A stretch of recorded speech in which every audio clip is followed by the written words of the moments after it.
Hello दोस्तों, मेरी कहानी में आप सभी का स्वागत है। दोस्तों, 11 जुलाई 2011 को पटना के गांधी मैदान में एक आशिक ने अपनी मोहब्बत का इजहार किया, जिसे माशूका ने बेरहमी से ठुकरा दिया। आशिक ने जान देने की धमकी दी, लेकिन माशूका पर इसका कोई असर नहीं हुआ। आशिक ने कहा, मैं तुम्हारे बगैर नहीं रह सकता, तुम्हें मुझसे शादी करनी ही पड़ेगी। मैं तुम्हारी शादी कहीं और नहीं होने दूंगा। अगर तुम मुझे नहीं मिली तो मैं कुछ कर जाऊंगा। माशूका ने मुंह बिचकर गुस्से से कहा, जाओ, जो करना है कर लो। माशूका के इतना कहते ही आशिक ने अपने पेट में चाकू घुसेड़ लिया। आनन फानन उसे अस्पताल ले जाया गया, जहां उसने दम तोड़ दिया। भरी दोपहरी में 26 साल के आशिक विद्याशंकर ने गिले शिकवे दूर करने के लिए अपनी प्रेमिका 22 साला अर्चना को गांधी मैदान में बुलाया था। दोनों पटना के खगौल इलाके में रहते थे। बीबीए की पढ़ाई पूरी करने के बाद वह बेंगलुरु से लौटा था और इग्नू में बीए की पढ़ाई कर रही अर्चना के साथ प्यार की पेंग बढ़ा रहा था। 23 अगस्त को रजत ने महात्मा गांधी पुल पर चढ़कर गंगा नदी में छलांग लगा दी। पुल के नीचे मछली पकड़ने के लिए जाल बिछाकर बैठे मछुआरों ने उसे बचा लिया और पुलिस के हवाले कर दिया। रजत ने पहले तो पुलिस को बताया कि पिता की डांट से नाराज होकर उसने खुदकुशी करने की कोशिश की थी। पुलिस ने उसके घर वालों को इसकी जानकारी दी। घर वाले जब थाने पहुंचे तो पता चला कि रजत का किसी लड़की से इश्क चल रहा था। उसके माँ और पिता ने उसे कई बार समझाया कि वह लड़की का चक्कर छोड़कर पढ़ाई लिखाई में मन लगाए, लेकिन उस पर इश्क का भूत इस कदर सवार था कि उसे किसी की बात समझ में नहीं आ रही थी। इसका नतीजा यह हुआ कि वह 12वीं के इम्तिहान में फेल हो गया। जब घर वालों ने डांट फटकार लगाई तो वह खुदकुशी करने की नीयत से पुल से नीचे कूद गया। प्यार जिंदगी के लिए जरूरी है, पर बेवक्त इसके फेर में फंसकर कई जिंदगियां बर्बाद भी होती रही हैं। पढ़ाई लिखाई की उम्र में लड़की और प्यार के चक्कर में फंसना कई घन चक्करों को न्योता देना ही है। आज के तेजी से बदलते लाइफस्टाइल और फास्ट फूड कल्चर के बीच पनपे बच्चे हर कुछ फटाफट हासिल करने के चक्कर में लगे रहते हैं।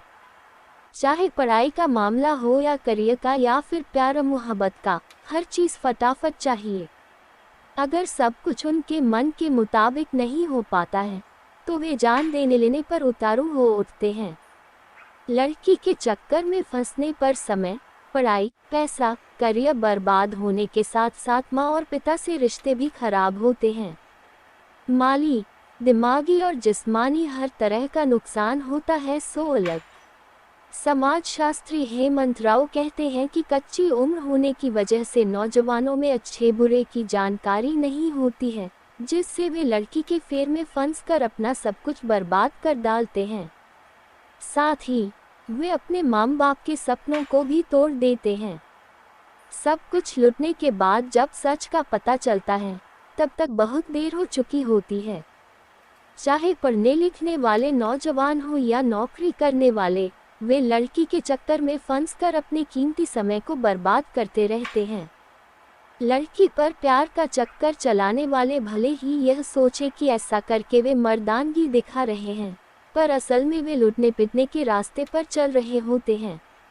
एक प्राइवेट बैंक में मैनेजर की नौकरी करने वाला विनीत बताता है कि किस तरह लड़की के चक्कर में फंसकर उसे नौकरी से हाथ धोना पड़ा और किस तरह से उसकी पारिवारिक जिंदगी चौपट हो गई।